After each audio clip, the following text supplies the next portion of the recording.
This is CBC Winnipeg News.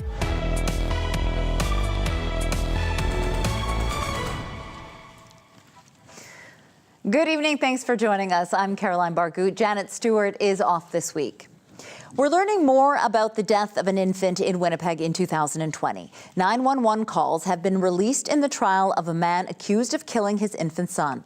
A medical expert described the kind of injuries 3-year-old Maven Gillis-Morrow suffered before he died. CBC's Caitlin Gowerluck was in court. Hello, sunshine. This is 3-month-old Maven Gillis-Morrow. This video was shown in court. Maven was rushed to hospital in January of 2020 after being found unconscious while being watched by his father. 34-year-old Matthew Moreau is now on trial for manslaughter and aggravated assault. A medical expert told court today that the baby had extensive injuries when he was rushed to hospital that night. The doctor said Maven had a broken clavicle and swelling and bleeding of the brain from a head injury. The doctor said that kind of bleeding wouldn't have happened from just a minor bump or bruise. Maven's mother and her family testified in court last week about the panicked and chaotic night the baby was rushed to hospital.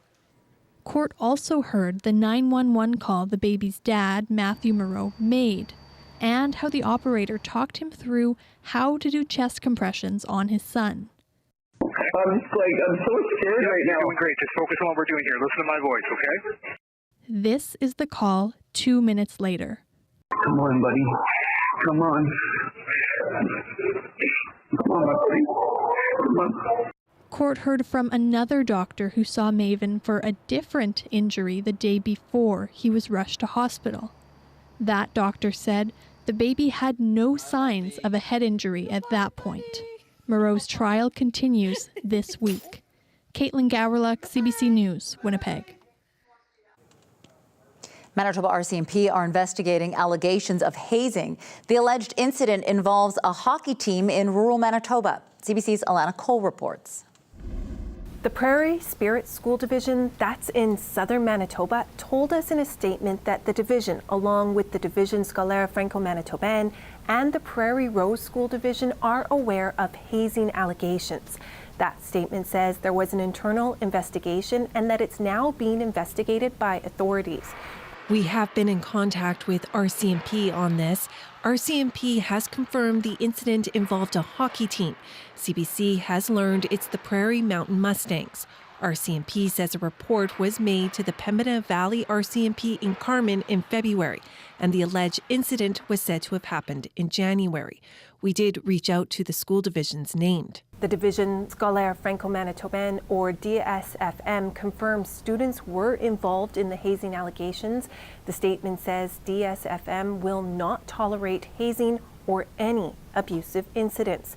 The division says they're working to support the students and families involved. The executive director of the Manitoba High Schools Athletic Association told us today it was the Prairie Spirit School Division that went to RCMP about the allegations. From the conversations I've had, although limited with Prairie Spirit School Division, it sounds like they are working hard at finding, who's responsible for this. And I know that they're trusting in the RCMP, Winnipeg Police Service, to do their investigations as well. I did reach out to a professor at the University of Manitoba. Jay Johnson has been doing research on hazing in sport for 25 years. He says he doesn't think there's as much hazing as there used to be, and he says there are things that teams can do to reduce the chances of it happening, including drafting clear and concise policies around hazing and what the consequences are. And he says an education program is important. That's where you can have those discussions, those open, transparent discussions amongst your team with the coaches involved too, about what hazing is. The RCMP investigation into these allegations is ongoing. Alana Cole, CBC News, Winnipeg. The Manitoba government is being called on to intervene as dog overpopulations become a crisis in this province. 45 animal welfare groups across the country have written the province. They want $2.5 million a year for spay and neuter programs, accessible to urban, rural and remote communities. Katie Powell is the president of Save the Dog Network. She says the letter is a long time coming. We are tired. We are broke. We wonder, it's like emptying the ocean with a spoon. And then we start to wonder, does anybody hear us? Powell says the letter was also sparked by more incidents of dog attacks and culls in recent months. Agriculture Minister Ron Kostishin says the province will get back to the groups as it works on a long-term strategy. Firefighters in Winnipeg say they need more staff to investigate a wave of fires that's hit the inner city this year. United Firefighters of Winnipeg President Tom Billis says crews have fought almost 500 fires since January. He says there's been a significant increase in the number of vacant building fires this year compared to last year. It is very hard to maintain the integrity of a scene.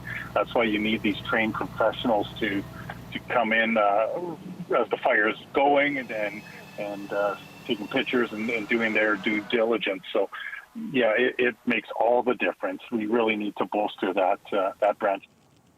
Billis says a special sniffer dog is being trained in Virginia. The city says that dog should be on the job by late spring. Billis recommends the city quadruple its fire investigations branch to keep up with demands.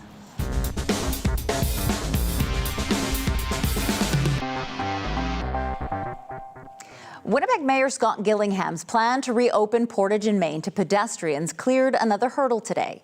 City Council's Executive Policy Committee voted in favor of the proposal. The mayor wants the intersection open by July 2025, but that will mean shutting down the circular walkway below it. CBC's Bartley Kivas joins us live from Portage and Main. Bartley, what happened today with the mayor's plan? Well, just about 40 minutes ago, City Council's Executive Policy Committee voted 5-1 in favor of reopening Portage and Main to pedestrians. Councillor Jeff Brawadi of North Kildonan was the sole opponent, and this moves on to City Council as a whole on March 21st. Well, remember how we got here. This came about after a city report said repairing Portage and Main in a way that preserves the concourse below it would cause 4 to 5 years of traffic disruptions and cost $73 million. Abandoning those repairs would mean closing the walkway below ground where I'm standing. Kate Fensky of the Downtown Winnipeg Biz spoke to EPC about that. She said while many businesses support reopening Portage and Main above ground, businesses in the walkway are concerned. Of the 5 businesses I spoke with, the majority have been running their shops in what the city calls the circus for years, some of them for decades. Decommissioning the underground would have a huge impact on their livelihoods and could also impact the success of other businesses connected to the city-owned portion of the underground. There are 6 tenants in the city-owned walkway. They generate about $110,000 in annual rent for the city. Winnipeg still loses almost $1 million operating the walkway. Gillingham says he knows the closure would affect those businesses as well as Portage and Main property owners with underground concourses of their own. Part of our commitment is to be in discussion with the property owners and the businesses to try to find a way to assist them. Again, the decommissioning wouldn't happen immediately. It would take a while for that all to play out, so there's time for dialogue with businesses. EPC also heard more about another downtown development today. What's the latest with what used to be the Bay? Well, the Southern Chiefs organization provided an update on its transformation of the former Bay into Wewene Banakinagon, and that is a mixed-use project that's supposed to have housing and office components. The SCU has been removing hazardous materials. Chief Operating Officer Jennifer Rattray says workers have some good news about that. We have less asbestos than one could anticipate with a building of that size, but still it's in some pretty tricky places, so that work is a little bit time consuming. We do believe that there will be a visible representation of the next phase of work in May, June, and our hope is to have a celebration around the 100th anniversary of the building. Now, I should note that Jennifer Rattray is a CBC board member, but she's currently on leave. We did not hear about another big downtown development proposal. That's the future of Portage Place. True North Real Estate Development still has until June to pull the trigger on its option to the mall. Caroline. Thanks, Bart. That's CBC's Bartley Kivas live on location at Portage and Main.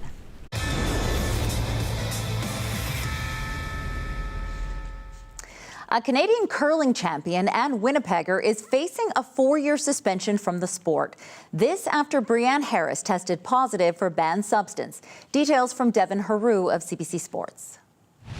32-year-old Brianne Harris, who was deemed ineligible to play hours before this year's Scotties, failing a doping test that she took on January 24th for the banned substance Ligandrol. This is a substance banned by the World Anti-Doping Agency, and now she's fighting to clear her name. She is appealing this to the Court of Arbitration for Sport. She says that she unknowingly was exposed to this banned substance through bodily contact. No other details around that. Brianne Harris telling me exclusively in a statement that she is shocked. She is devastated.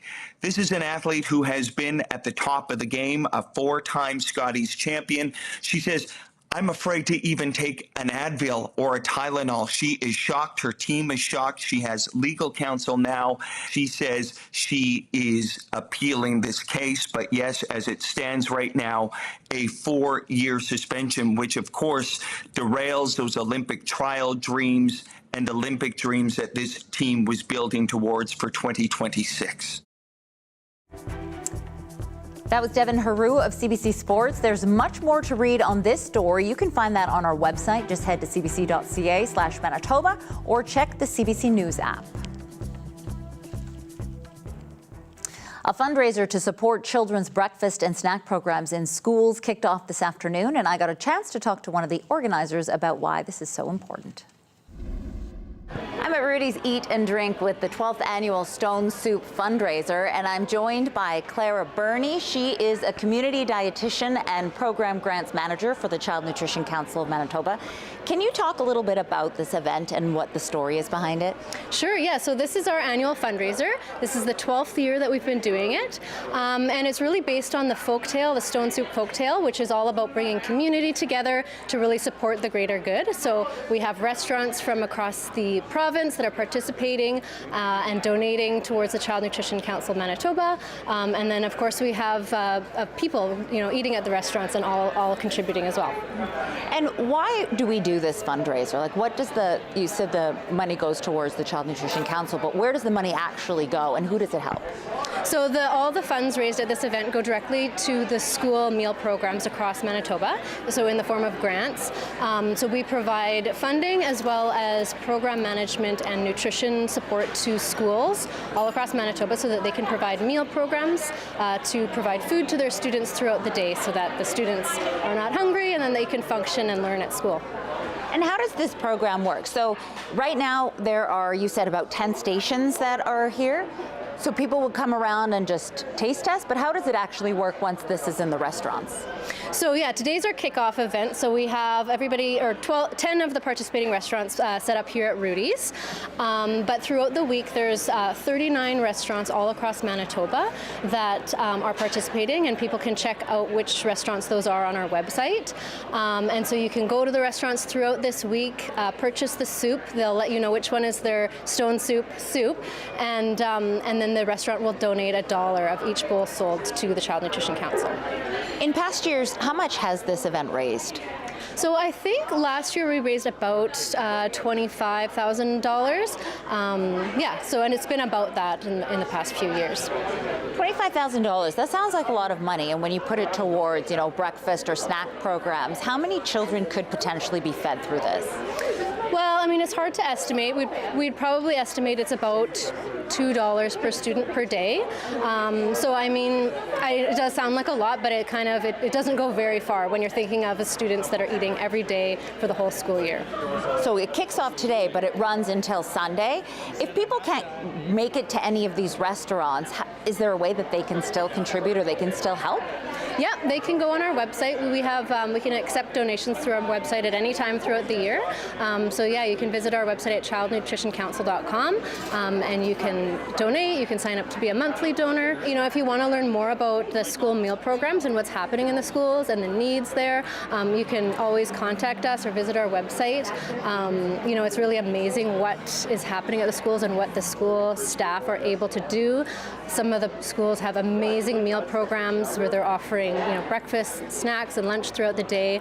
They're getting students involved, increasing food literacy among the students. So it's really wonderful what's happening, and all the support is so needed. And I think it's really important that that we're helping the schools do this. Thanks, Clara. That was great. Thanks for having me. And if you want to know what restaurants are participating, you can go on the Child Nutrition Council of Manitoba website and check it out.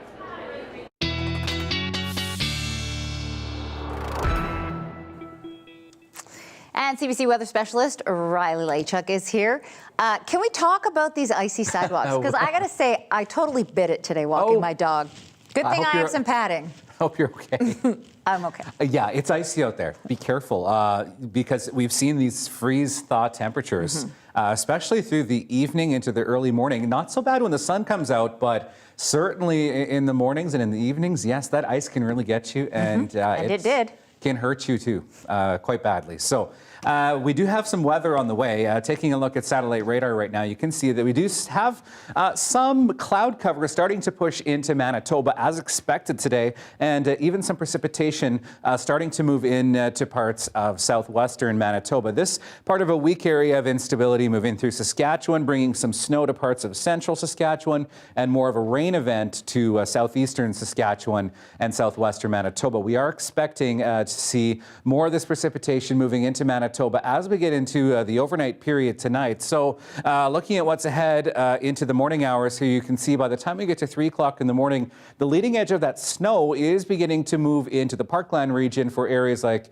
Dauphin through Roblin, Russell, but to the south, this is more of a rain event. And as we advance into the morning commute time, more of a transition between rain to snow, but even the forecast modeling here indicating some of this mixing or some freezing rain. So we could see some freezing precipitation, a bit of a rain-snow mix even as we get into the morning hours tomorrow. This area of instability pushes east as we get through the day. So by the supper hour, I'm seeing a fairly good chance of some scattered flurries across southern Manitoba through the day tomorrow, even lingering into the overnight period into Thursday morning. Could even see some of these lingering pockets of scattered precipitation first thing in the morning. Otherwise, we're looking at a mainly cloudy day for Thursday, some sunny breaks as we head through the day. Friday, start sunny for southern Manitoba, but our next weather maker, a low, tracking across the north, bringing us some precipitation. Still a little ways out to forecast any sort of predictions in terms of rain, snow, but I'm calling it right now at least a rain-snow mix as we get into the end of the week. So, forecast precipitation in terms of the snow that we're expecting in parts of western Manitoba. I think this forecast model overdoing it a smidge. I don't think we're getting into that 10 to 15 centimeter territory, but certainly traced to about 5 centimeters generally, if that, across southern Manitoba. Keep in mind temperatures going to be on the freezing mark as we get through into the day on Wednesday into Thursday. So we're looking at 0 right now. Winds fairly light right now with a rising pressure, looking at a low of -3 overnight tonight in Winnipeg. Northwest winds at about 10, so we're expecting fairly light winds through the night tonight. Waking up on the freezing mark, a few flurries. Could see some mixing in there as well across southern Manitoba with that freezing rain, and that chance of flurries lingers through the afternoon. 2 degrees in the afternoon, northeast winds at 10, not much of a factor in terms of wind tomorrow. And looking at the next few days, we're looking at temperatures really dancing around that freezing mark with that chance of showers and flurries for Friday ahead of a windy weekend. You can see winds gusting to 60 on Saturday, 50 on Sunday, and a cool down after that. I'll have those details later in the show. Oh, wow.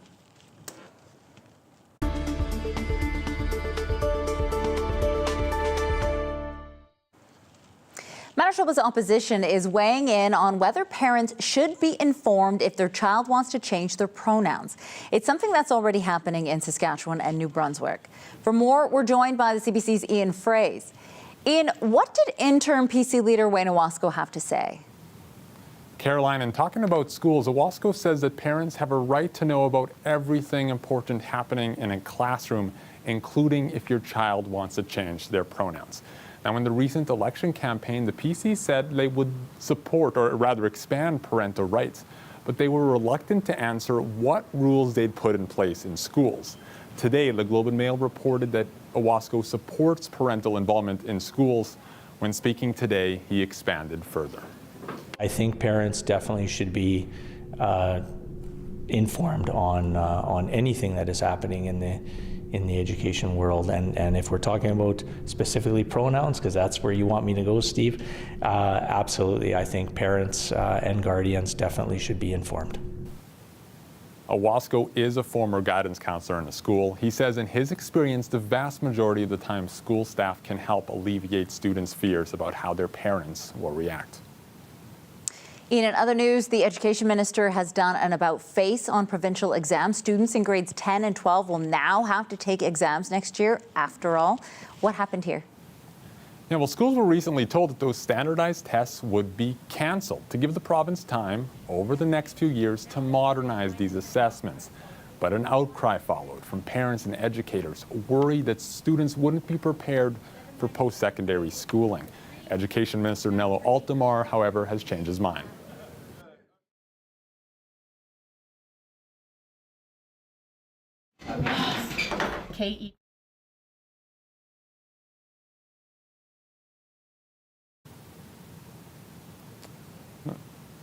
Apologies for the audio there, but Altamar sort of explaining his rationale that his government is a listening government, and that's led them to lead this change. Now, earlier, the PCs, though, accused the NDP of flip-flopping on this question, arguing, or asking, rather, who's in charge of the education department in Manitoba. Caroline. Thanks, Ian. That's CBC's Ian Fraze reporting live from the newsroom. Haiti's Prime Minister has agreed to resign as his country is overrun by gang violence. That story is coming up. Stay with us.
Haiti's unelected and exiled Prime Minister Ariel Henry has agreed to resign. The move comes as the country is overwhelmed by violent gangs and amid mounting international pressure. CBC's Evan Dyer has the latest. We went out for a quick zip around this morning, just a little ways downhill to look. And with the announcement of the Prime Minister resigning, there appears to be a better feeling in the air right now. In the hills above Port-au-Prince, residents are digesting the news that their unpopular prime minister has stepped down and a new government is forming. The streets are empty of policemen for now. They're all around the strategic places around town because the gangs have been attacking them throughout the last few 10 days, let's say. And it's been really, everybody's been hiding in their place, in their home. I want to compliment the stakeholders of Haiti, the people of Haiti,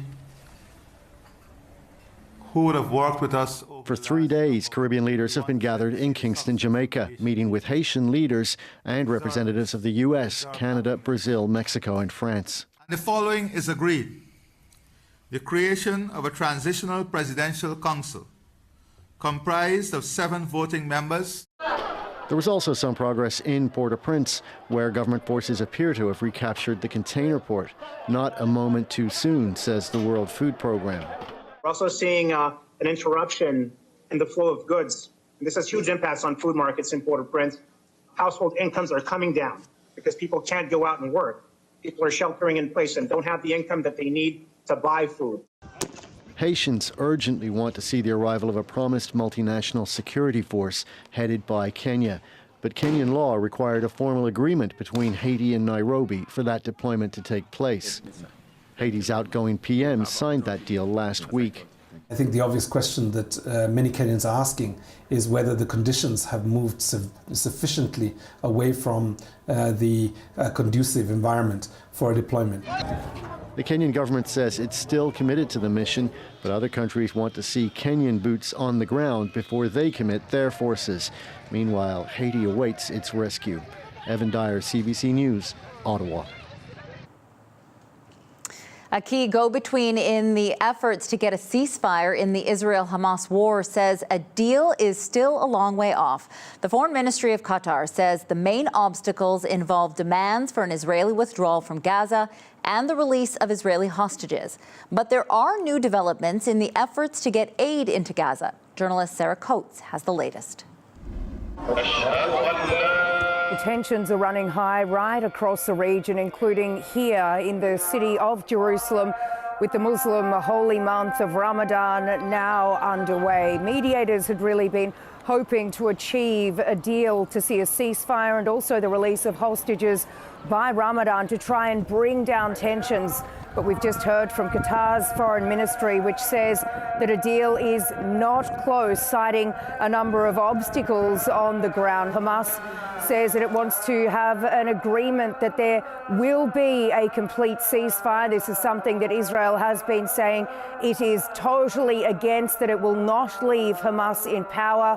While Israel also says that it wants to see a list of captives that are still alive, which Hamas says that is simply something that it cannot do due to Israel's bombing campaign, because it doesn't know where these hostages are and it doesn't know which ones are alive.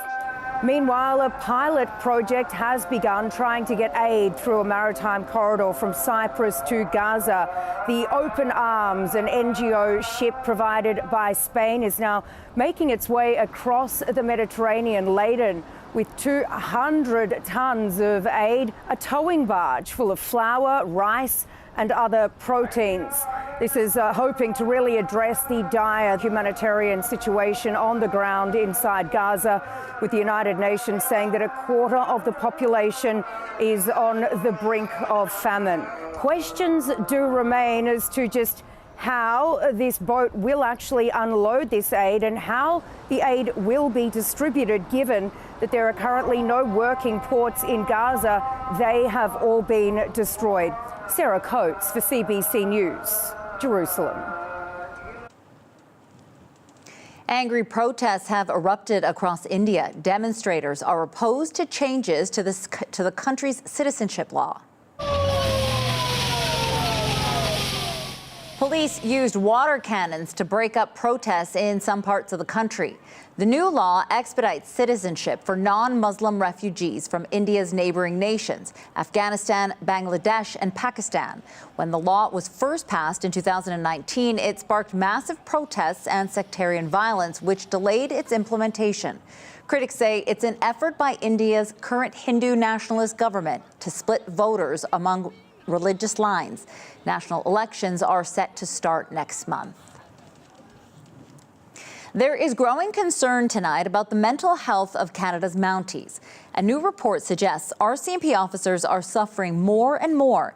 Sam Sampson looks at those worries not just for the individual members, but for the force itself.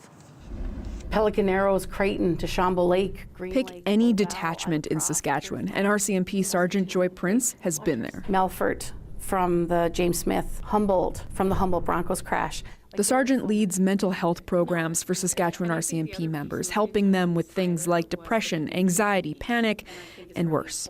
I have had to help assist with suicidal employees. We're humans first, and taking care of ourselves and our mental health will benefit not just us, but will benefit our families. Now a new report suggests Prince's job is needed more than ever. University of Regina researchers found 65% of RCMP officers showed signs of one or more mental health disorder. 5 years ago, it was 50%. The report, paid for by the Mounties Union, suggests RCMP officers are 6 times more likely than other Canadians to have a mental health disorder. If we don't address those kinds of challenges, we end up at increased risk for the officers having any number of different kinds of compounding challenges. So they could end up off on leave, in which case we're reducing the number of officers that we have available. Researchers suggest that increase could be due to factors like a record high number of unfilled positions, the pandemic, and more natural disasters forcing officers to do more with less. But also possibly a culture shift, more officers just sharing how they feel.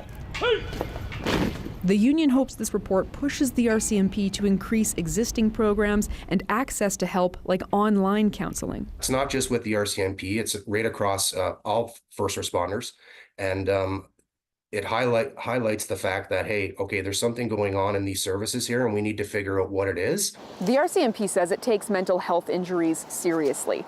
In a statement, the police force described several ongoing programs and pilots, including its own process to get members back to work after traumatic events. The union says that's great, but the ask is for more, a request the RCMP says it's reviewing. Sam Sampson, CBC News, Regina. There are new changes coming to Airbnb that aim to further protect the privacy of tenants. The company is now banning the use of indoor security cameras in short-term rental properties worldwide. The changes will come into effect at the end of next month. Airbnb had allowed the use of security cameras in common areas such as living rooms and hallways, as long as the location of the equipment is outlined on the listing. The updated policy also bans the use of outdoor cameras that point inside properties. The new rules will still allow the use of doorbell cameras and noise monitors in common areas, but they must be disclosed to the renters. After the break, Indigenous performers and designers share the spotlight and the red carpet. More on the history made throughout this award season coming up.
She may not have won an Oscar on Sunday night, but actress Lily Gladstone made her mark. The Indigenous performer has been making history throughout this award season.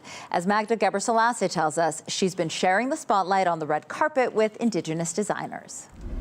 Lily, can we have you on this right? Lily Gladstone's red carpet looks stunned and inspired, putting Indigenous designers on the same stage as some of the world's best-known luxury brands. I am wearing Joe Big Mountain with Gucci. The Killers of the Flower Moon Star has made awards season history.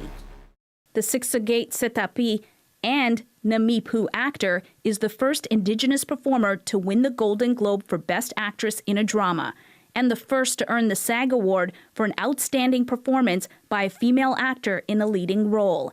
Along the way, in magazines and on the red carpet, she's been wearing Indigenous designs, bringing the bling in beaded jewelry and striking a pose in standout looks. Among those that made the cut to dress the star is Anishinaabe designer Leslie Hampton. Hampton, who is based in Toronto, designed this look worn by Gladstone in Variety magazine. So this is what we sent. And this dress as an option for the star to consider for the Oscars. It's so exciting to be able to have that connection with Lily and to celebrate her massive achievements and moments that are happening right now, not only for her, but for Indigenous people.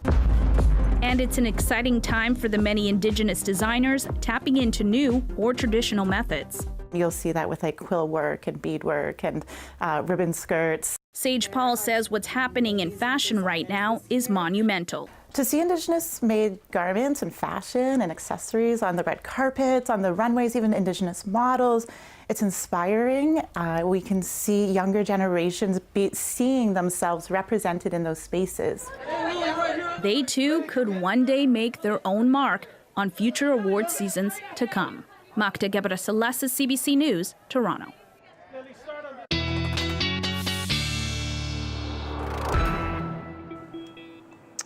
All those beautiful dresses. Yeah. I'd wear them all. But no one invites me to anything. Probably for good reason. Okay. Next week, is Yeah. it actually going to be spring or are we going to be forever winter? I don't know what to say because we're looking at some precipitation, Caroline, moving in through the weekend, and then some colder than seasonal temperatures. But yeah, we'll get closer to that seasonal and that spring mark.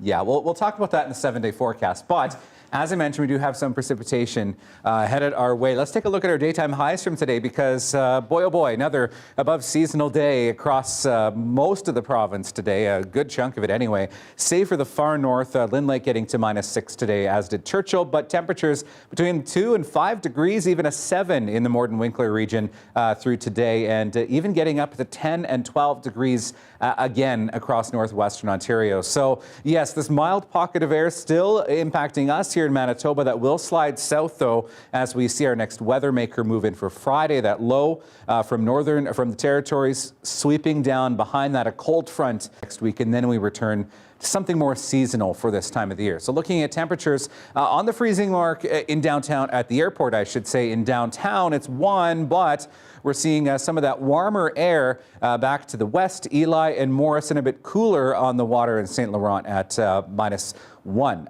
2 and 3s for the most part across western Manitoba, Gimli, Pinawa, both at 5 degrees. And in northern Manitoba, we're seeing temperatures start to moderate a smidge. -7 for Lynn Lake and Thompson, -15 in Dooley Lake, and -10 in Churchill. This a little bit cooler than normal for this time of the year. So looking at your temperatures for tonight, you can see that cloud cover starting to move in already. Risk of some freezing drizzle through the Verdon-Brandon region, maybe some flurries through the overnight hours extending east and south along the international border. So Morden-Winkler -2 overnight. Slim chance of a flurry through northern Manitoba. Otherwise, we're looking at a mainly cloudy sky, -7 overnight tonight in the Pas and -18 in Lynn Lake. So looking at your hour-by-hour forecast as we get through the day on Wednesday, we start mainly cloudy. Chance of a flurry in Grand Rapids first thing in the morning. By the time we get to noon, Thompson at -7, warming up to -3 by the time we get to the afternoon. And we're looking at mainly cloudy skies really region-wide as we get through Into the day tomorrow. Where it gets interesting is western Manitoba, starting with a good chance of some flurries through the Parkland region, maybe some freezing rain through southwestern Manitoba, right on the freezing mark really as we start the day tomorrow. Warming up to about 0, -1 or so through southwestern Manitoba, not really budging temperature-wise by the time we hit the noon hour through the Parkland region, and that snow does push a little bit further east as we get later into the afternoon. So fairly widespread chance tomorrow of some showers or some flurries really across the region tomorrow. Northwestern Ontario, Caroline, looking at temperatures of 4 and 6 degrees as we get into the afternoon tomorrow. Your 7 days coming up. All right. Thanks, Riley. Welcome. 4 long-term crew members of the International Space Station are safely back home. They'd been in orbit for about 6.5 months. What a beautiful sight. As you can see on your screen, we have Dragon splashdown. Their SpaceX Dragon capsule dropped into the Gulf of Mexico off Pensacola, Florida, a little before dawn. The 4 crew members aboard are from the U.S., Denmark, Japan, and Russia. It's the 7th successful round trip for SpaceX.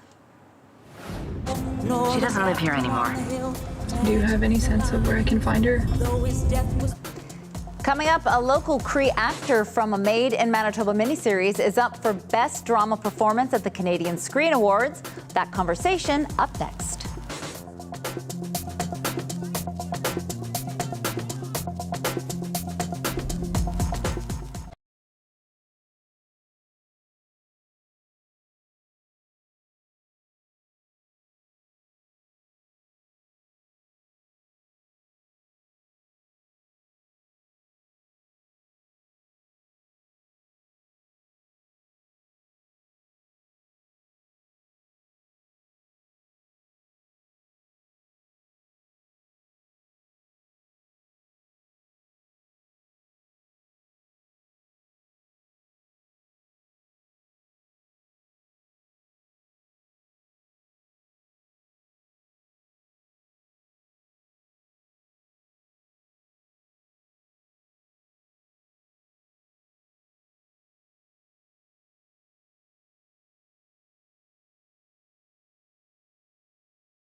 Your children were apprehended.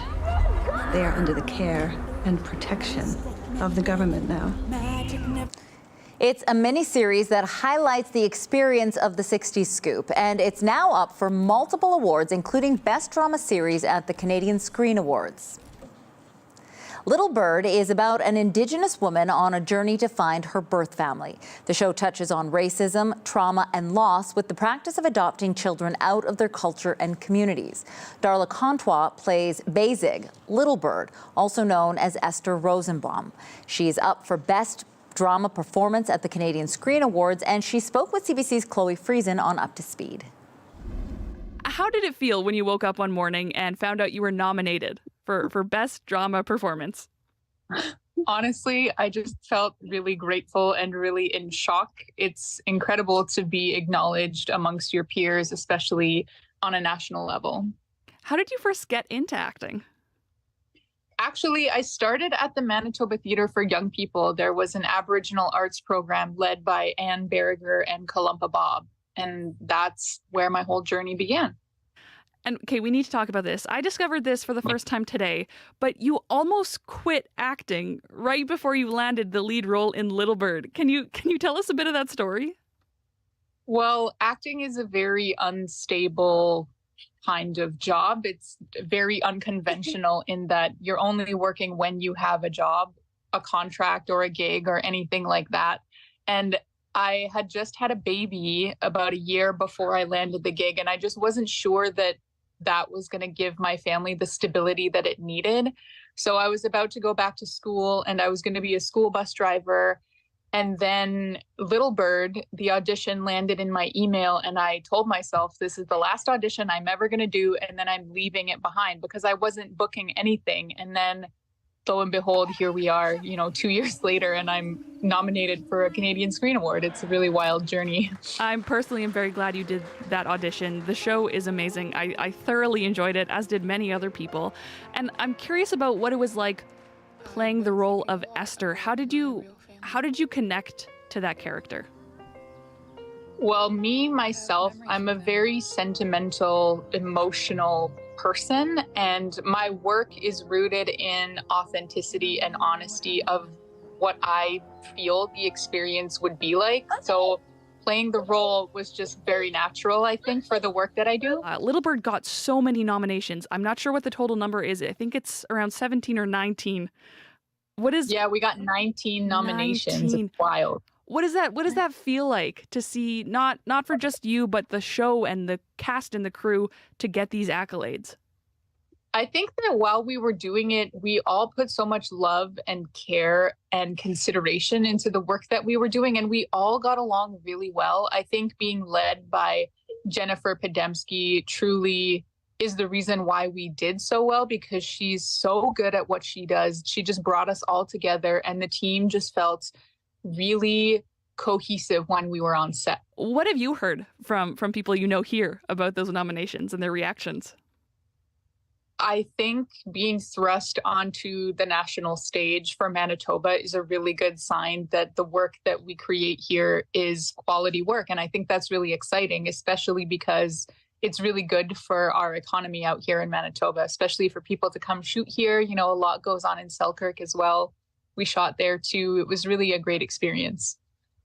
I have to ask, what's next for Darla? Do you have any? I actually shot, there was an independent film led by an Indigenous creator, Ryan Cooper, called Aberdeen that I shot last year. And then I'm currently working on another Indigenous project led by Jeremy Torrey and Tanya Brunel called Many Wounds. And we're working on that with Alex Mraz and Sarah Lise MacArthur and Kiowa Gordon from Dark Winds. And it's just all very exciting. I'm excited to see where my career goes next. As are we. Darla, thank you so much for joining us today on Up to Speed. Yeah, thank you for having me.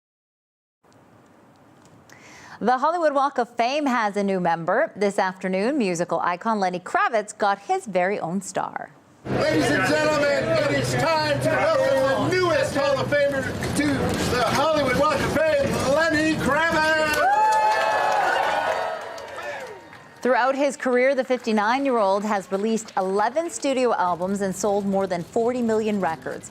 He's also appeared in a number of films. The performer's daughter, Zoe Kravitz, who is an actor and a model, spoke at the ceremony. So, too, did acclaimed actor Denzel Washington.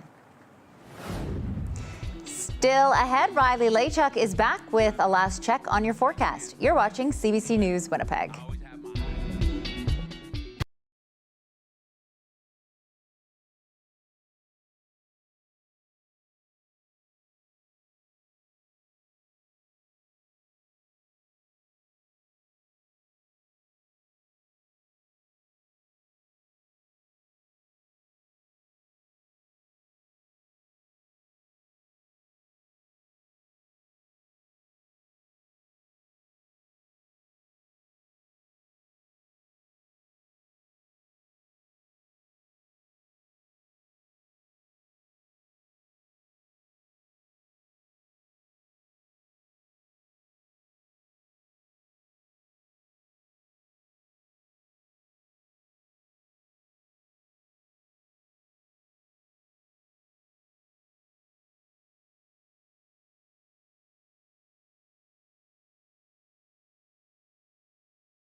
All right, looking at your day planner for tomorrow, could be a bit of a messy commute, especially in parts of western Manitoba where we have a greater chance of seeing some flurries first thing in the morning. However, across southern Manitoba, scattered flurries through the day tomorrow, really region-wide. Up to 2 degrees by the time we get to 4 o'clock in the afternoon. North winds at 10. We'll see some sunny breaks, +1 through Thursday, and then we see that wintry mix of showers and flurries through Friday. Windy winds gusting out of the northwest to 60 by the time we hit the weekend. North winds at 50 with a clearing sky on Sunday, and then we return to sunny skies and temperatures at around freezing by the time we hit next week. Well, finally tonight, charities run on donations, of course. Most can go straight to the people that need them or straight to the bank, of course. But a Calgary group has received one that will need to be traded first. Terry Trembath explains in tonight's Daily Lift.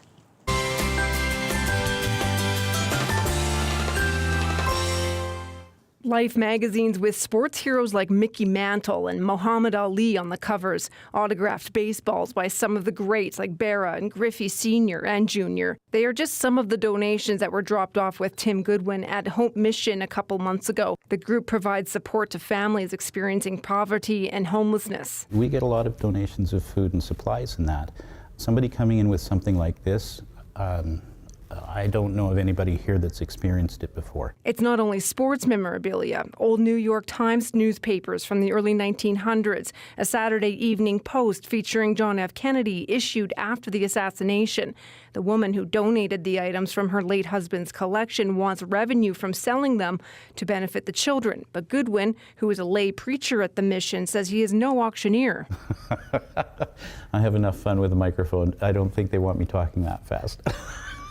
1969. Dallas Morrison is a co-owner of the Morrison Trading Post in Airdrie, specializing in sports. He says looking at images of the items, there is some potential value there, but legitimizing them is important. So that when you go to sell that item, the buyer can look at it and they have trust and faith that they're buying the right item, that it is real and that there's nothing nefarious about it. Morrison says he is happy to help out by having a closer look at the sports items.